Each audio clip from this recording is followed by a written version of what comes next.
ओम नमो भगवते वासुदेवाय। आज इस वीडियो में हम आपको सुनाएंगे बृहस्पतिवार की व्रत कथा। कथा सुनाने से पहले अगर आप हमारे चैनल पर नए हैं तो प्लीज हमारा चैनल सब्सक्राइब करके बेल आइकन प्रेस कर दीजिए और वीडियो को शेयर और लाइक जरूर करिएगा और कमेंट में जय श्री कृष्णा लिखना बिल्कुल भी ना भूलिएगा। तो चलिए शुरू करते हैं बृहस्पतिवार की व्रत कथा। भारतवर्ष में एक प्रतापी और दानी राजा राज्य करता था। वो नित्य गरीबों और ब्राह्मणों की सहायता करता था। ये बात उसकी रानी को अच्छी नहीं लगती थी।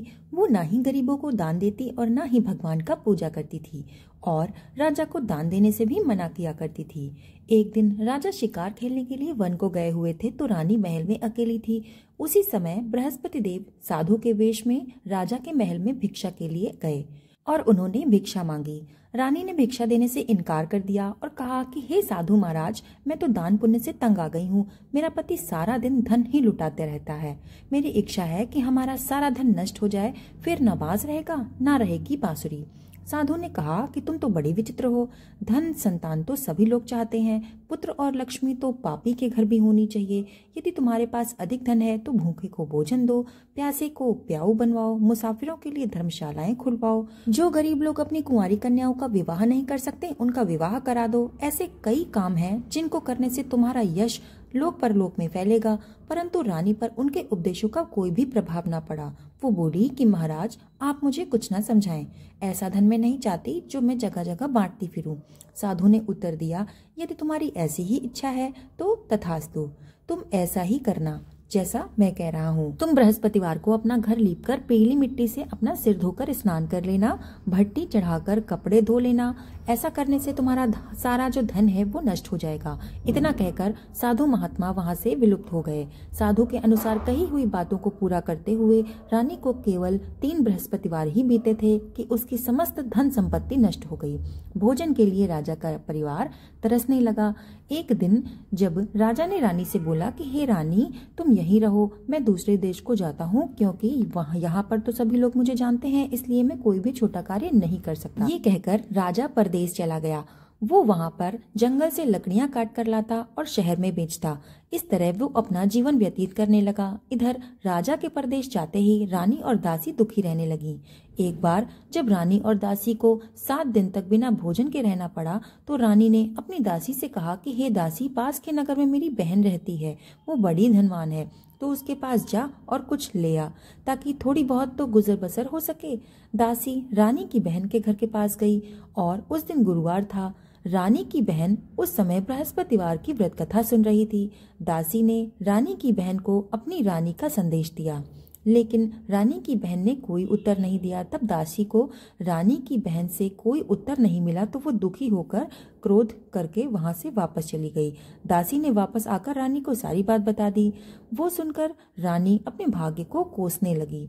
उधर रानी की बहन ने सोचा कि मेरी बहन की दासी आई थी परंतु मैं कुछ बोली नहीं, इससे वो बहुत दुखी हो गई होगी।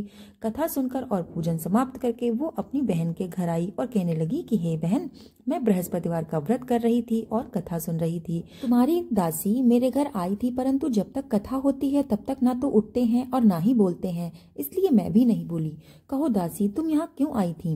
रानी बोली कि बहन, तुमसे क्या छिपाऊं, हमारे घर में अब इतनी मुश्किलें हैं कि खाने को अनाज भी नहीं रहा। ऐसा कहते कहते रानी की आंखों में आंसू भर आए।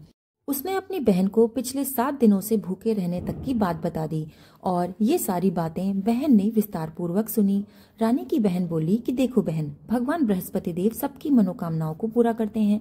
देखो, शायद तुम्हारे घर में भी कहीं ना कहीं अनाज रखा हो। तो रानी को तो पहले विश्वास नहीं हुआ, पर बहन के आग्रह करने पर उसने अपनी दासी को अंदर भेजा तो सचमुच वहां पर अनाज से भरा हुआ एक घड़ा मिला। ये देखकर दासी को बड़ी हैरानी हुई। दासी रानी से कहने लगी, हे रानी, जब हमको भोजन नहीं मिलता तो हम व्रत ही तो करते हैं, इसलिए क्यों ना इनसे व्रत और कथा की विधि पूछ ली जाए ताकि हम भी इस व्रत को कर सकें।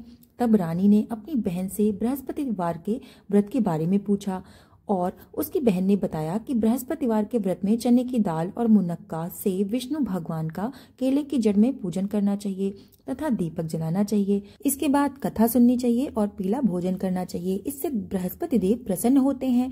व्रत और पूजा विधि बताकर रानी की बहन अपने घर को लौट गई। 7 दिन के बाद जब गुरुवार आया तो रानी और दासी ने व्रत रखा। घुड़साल में जाकर चना और गुड़ लेकर आई। फिर उससे केले की जड़ तथा विष्णु भगवान का पूजन किया। अब पीला भोजन कहाँ से आए, इस बात को लेकर दोनों बहुत दुखी थे। क्योंकि उन्होंने व्रत रखा था, इसलिए बृहस्पति देव उनसे प्रसन्न थे। इसलिए वे एक साधारण व्यक्ति का रूप धारण करके 2 थाली में पीला सुंदर भोजन दासी को दे गए। भोजन पाकर दासी बहुत प्रसन्न हुई और फिर रानी के साथ मिलकर दोनों ने भोजन ग्रहण किया। उसके बाद वे रोज गुरुवार को व्रत करते और पूजन करने लगे। बृहस्पति देव की कृपा से उनके पास फिर से पहले जैसी धन संपत्ति आ गई, परंतु रानी को फिर पहले की तरह आलस्य आने लगा। दासी बोली कि देखो रानी, तुम पहले भी इस प्रकार आलस करती थी, तब तुमने अपनी सारी धन संपदा नष्ट कर दी थी, और अब जब तुम्हें भगवान बृहस्पति देव की कृपा से ये सब धन तुम्हें मिला है और तुम फिर से आलस्य करने लगी, ये बात तो गलत है। रानी को समझाते हुए दासी कहने लगी कि बड़ी मुसीबतों के बाद तो हमने ये धन पाया है, इसलिए हमें दान पुण्य करना चाहिए, भूखे मनुष्यों को भोजन कराना चाहिए और धन को शुभ कार्यों में खर्च करना चाहिए, जिससे तुम्हारे कुल का यश बढ़ेगा और तुम्हें स्वर्ग की प्राप्ति होगी और तुम्हारे जो पितर हैं वो भी प्रसन्न होंगे। दासी की बात मानकर रानी अपना सारा धन शुभ कार्यों में खर्च करने लगी, जिससे पूरे नगर में उसका यश फैलने लगा। उधर एक दिन राजा दुखी होकर जंगल में एक पेड़ के नीचे बैठ गया और अपनी दशा को याद करके व्याकुल होने लगा। बृहस्पतिवार का दिन था। एकाएक उसने देखा कि एक निर्जन वन में एक साधु प्रकट हुए। वो साधु वेश में स्वयं बृहस्पति देवता थे। लकड़हारे के सामने आकर वो बोले कि लकड़हारे, तुम इस सुनसान जंगल में किस बात की चिंता में मग्न बैठे हो। लकड़हारे ने दोनों हाथ जोड़कर उनको प्रणाम किया और उत्तर दिया कि हे महात्मा जी, आप सब कुछ जानते हैं, तो फिर मैं और क्या कहूँ। ये कहकर वो रोने लगा और साधु को अपनी आत्मकथा सुनाने लगा। महात्मा जी कहने लगे कि तुम्हारी स्त्री ने बृहस्पतिवार के दिन बृहस्पति देव का निरादर किया था, जिसके कारण रुष्ट होकर उन्होंने तुम्हारी ये दशा कर दी। अब तुम चिंता को दूर करके मेरे कहने पर चलो तो तुम्हारे सभी कष्ट दूर हो जाएंगे और भगवान पहले से भी अधिक धन संपत्ति तुम्हें दे देंगे। तुम बृहस्पतिवार के दिन कथा किया करो। 2 पैसे के चने मुनक्का लाकर उनका प्रसाद बनाओ और शुद्ध जल से लोटे में शक्कर मिलाकर अमृत तैयार करो। कथा के पश्चात अपने सारे परिवार को और सुनने वाले प्रेमियों को अमृत व प्रसाद बांटकर अपना भी ग्रहण करो। ऐसा करने से भगवान तुम्हारी सभी मनोकामनाओं को पूरी कर देंगे। साधु के ऐसे वचन सुनकर लकड़हारा बोला कि हे प्रभु, मुझे लकड़ी बेचकर इतना पैसा नहीं मिलता जिससे मैं भोजन के उपरांत कुछ बचा सकूं। मैंने रात्रि में अपनी स्त्री को व्याकुल देखा था। मेरे पास कुछ भी नहीं है जिससे मैं उसकी खबर मांग सकूं। साधु ने कहा कि हे लकड़हारा, तुम किसी बात की चिंता मत करो।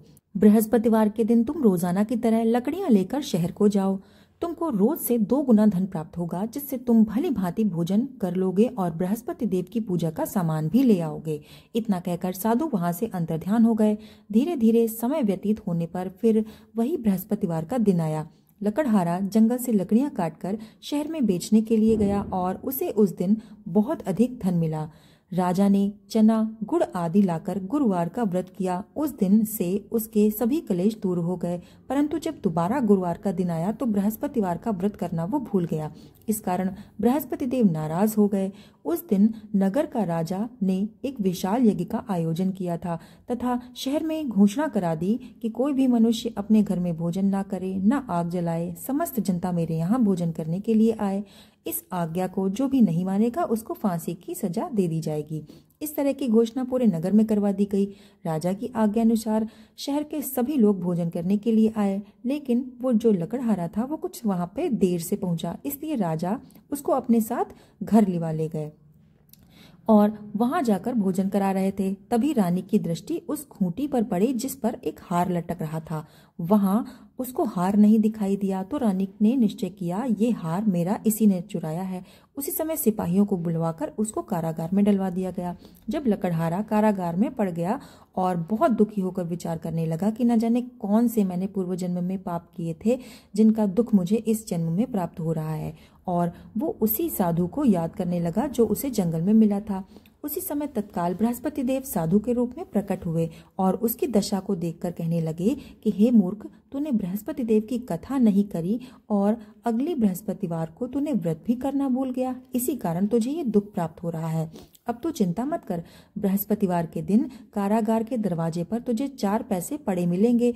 उनसे तू बृहस्पति देव की पूजा का सामान मंगाना और व्रत करके पूजा करना। इसको करने से तेरे सभी कष्ट नष्ट हो जाएंगे। बृहस्पति के दिन उसको 4 पैसे पड़े मिले। लकड़हारे ने सारा सामान मंगाया, व्रत किया और कथा पढ़ी। बृहस्पति देव उससे प्रसन्न हो गए। इसके बाद वो नगर के राजा के स्वप्न में आकर कहने लगे कि तुमने जिस आदमी को कारागार में बंद किया है वो निर्दोष है, वो एक राजा है, उसे छोड़ देना। रानी का हार खूंटी पे लटका हुआ है, अगर तूने ऐसा नहीं किया तो मैं तेरे सारे राज्य को नष्ट कर दूंगा। इस रात्रि के स्वप्न को देखकर राजा प्रातःकाल उठा और खूंटी में हार देखकर लकड़हारे को बुलाकर वहां उससे क्षमा मांगने लगा तथा लकड़हारे को योग्य सुंदर वस्त्र आभूषण देकर वहां से विदा कर दिया। बृहस्पति देव की आज्ञा अनुसार लकड़हारा अपने नगर को चल दिया। जब राजा अपने नगर के निकट पहुंचा तो उसे बड़ा आश्चर्य हुआ। नगर में पहले से अधिक बाग, तालाब, कुएं तथा बहुत सी धर्मशालाएं, मंदिर आदि बन गई थीं। राजा ने पूछा कि ये बाग किसका है और धर्मशाला वगैरह ये किसका है। तब नगर के सब लोग कहने लगे कि ये सब रानी और दासी के हैं। तब राजा को आश्चर्य हुआ और गुस्सा भी आया। जब रानी ने ये खबर सुनी कि राजा आ रहे हैं तो उसने दासी से कहा कि हे दासी, राजा हमको इतनी बुरी हालत में छोड़ गए थे, हमारी ऐसी हालत देखकर कहीं वो लौट ना जाएं, इसलिए तू दरवाजे पे खड़ी हो जा। आज्ञा अनुसार दासी दरवाजे पे खड़ी हो गई। राजा आए तो वो उन्हें अपने साथ अंदर ले गई। राजा क्रोध में आकर वे रानी से पूछने लगे कि तुम्हें ये धन संपत्ति कैसे प्राप्त हुई। तब उन्होंने ये कहा कि ये सब बृहस्पति देव की व्रत की कृपा से हुआ है। राजा ने निश्चय किया कि 7 रोज बाद वो सभी लोग बृहस्पति देव का पूजन करेंगे, व्रत करेंगे और कथा भी सुनेंगे, परंतु मैं प्रतिदिन दिन में 3 बार कथा कहानी सुना करूंगा तथा रोज व्रत किया करूंगा। अब हर समय राजा के दुपट्टे में चने की दाल बंधी रहती तथा दिन में 3 बार वो कहानी कहता। एक रोज राजा ने विचार किया कि चलो अपनी बहन के यहाँ चलें। तब उसने ये निश्चय करके राजा घोड़े पर सवार होकर अपनी बहन के यहाँ चला गया। मार्ग में उसने देखा कि कुछ आदमी मुर्दे को लिए जा रहे हैं। उन्हें रोककर राजा कहने लगा कि हे भाइयों, मेरी बृहस्पति देव की कथा सुन लो। तो वे बोले कि यहाँ हमारा आदमी मर गया है और इनको अपनी कथा की पड़ी है। परंतु कुछ आदमी बोले कि अच्छा कहो, हम तुम्हारी कथा भी सुन लेंगे। राजा ने दाल निकाली। जब कथा आधी हुई तो मुर्दा हिलने लगा। जब कथा समाप्त हुई तो राम राम कहकर मनुष्य खड़ा हो गया। आगे राज्य में एक किसान खेत में हल चला रहा था। राजा ने उसे देखकर कहा कि अरे भैया, मेरी बृहस्पतिवार की कथा सुन लो। किसान बोला, जब तक मैं तुम्हारी कथा सुनूंगा तब तक तो मैं 4 हरैया जोत दूंगा, जा अपनी कथा किसी और को सुना। इस तरह राजा आगे चलने लगा। राजा के आगे जाते ही बैल पछाड़ खाकर गिर गए और किसान के पेट में बड़ी जोर सी दर्द होने लगी। उस समय उसकी माँ रोटी लेकर आई। उसने जब ये सब देखा तो अपने पुत्र से हाल पूछा और बेटे ने भी अपनी माँ को सारा हाल बता दिया। बुढ़िया दौड़ी दौड़ी उस घुड़सवार के पास पहुंची और बोली कि एक बार तेरी कथा मैं सुनूंगी, तू अपनी कथा मेरे खेत पर चलकर ही कहना। राजा ने बुढ़िया के खेत पर जाकर कथा कही और सुनते ही बैल उठ खड़े हुए और किसान के जो पेट का दर्द है वो भी बंद हो गया। राजा अपनी बहन के घर पहुंचा। बहन ने भाई की खूब मेहमानी की। दूसरे रोज प्रातःकाल जब राजा जगा तो वो देखने लगा कि सब लोग भोजन कर रहे हैं। राजा ने अपनी बहन से कहा कि कोई ऐसा मनुष्य है जिसने भोजन नहीं किया हो, वो मेरी बृहस्पतिवार की व्रत कथा सुन ले। बहन बोली कि भैया, ये देश ऐसा ही है कि यहाँ पहले लोग भोजन करते हैं, बाद में अन्य काम करते हैं। अगर कोई पड़ोस में हो तो देख आऊं। वो ऐसा कहकर देखने को चली गई, परंतु उसको कोई भी ऐसा व्यक्ति नहीं मिला जिसने भोजन नहीं किया है। वहां पर एक कुम्हार के घर गई जिसका लड़का बीमार था। उसे मालूम हुआ कि उनके यहाँ 3 रोज से किसी ने भोजन नहीं किया है। रानी ने अपनी भाई की कथा सुनने के लिए कुम्हार से कहा तो वो तैयार हो गया। राजा ने जाकर बृहस्पतिवार की कथा कही, जिसको सुनकर उसका लड़का ठीक हो गया। अब तो राजा की प्रशंसा होने लगी। एक रोज राजा ने अपनी बहन से कहा कि हे बहन, हम अपने घर को जाएंगे, तुम भी तैयार हो जाओ। राजा की बहन ने अपनी सास से कहा। सास ने कहा कि हाँ चली जा, परंतु अपने लड़कों को मत ले जाना क्योंकि तेरे भाई की कोई औलाद नहीं है। बहन ने अपने भाई से कहा कि भैया, मैं तो चलूंगी लेकिन मेरा कोई बालक नहीं जाएगा। राजा बोला कि जब कोई बालक ही नहीं चलेगा तब तुम क्या करोगी चल के। बड़े दुखी मन से राजा अपने नगर को लौट आया। राजा ने अपनी रानी से कहा कि हम निर्वंशी हैं, हमारा मुंह देखने का धर्म नहीं है और कुछ भोजन आदि भी नहीं किया। रानी बोली कि हे प्रभु, बृहस्पति देव ने हमें सब कुछ दिया है, वो हमें औलाद भी अवश्य ही देंगे। उसी रात बृहस्पति देव ने राजा के स्वप्न में आकर कहा कि हे राजा, उठो, सभी सोच को त्याग दो, तेरी रानी गर्भ से है। इस बात को सुनकर राजा को बहुत खुशी हुई और 9वें महीने में उसके रानी के गर्भ से एक सुंदर पुत्र पैदा हुआ। तब राजा बोला कि हे रानी, जिस प्रकार स्त्री बिना भोजन के रह सकती है पर किसी से कोई भी बात कहे बिना नहीं रह सकती, लेकिन अगर मेरी बहन आए तो तुम उससे कुछ भी मत कहना। रानी ने सुनकर हाँ तो कर दिया। और जब राजा की बहन ने ये शुभ समाचार सुना तो वो बहुत खुश हुई और बधाई लेकर अपने भाई के यहाँ आई। तभी रानी ने कहा कि घोड़ा चढ़कर तो नहीं आई, गधा चढ़ी आई।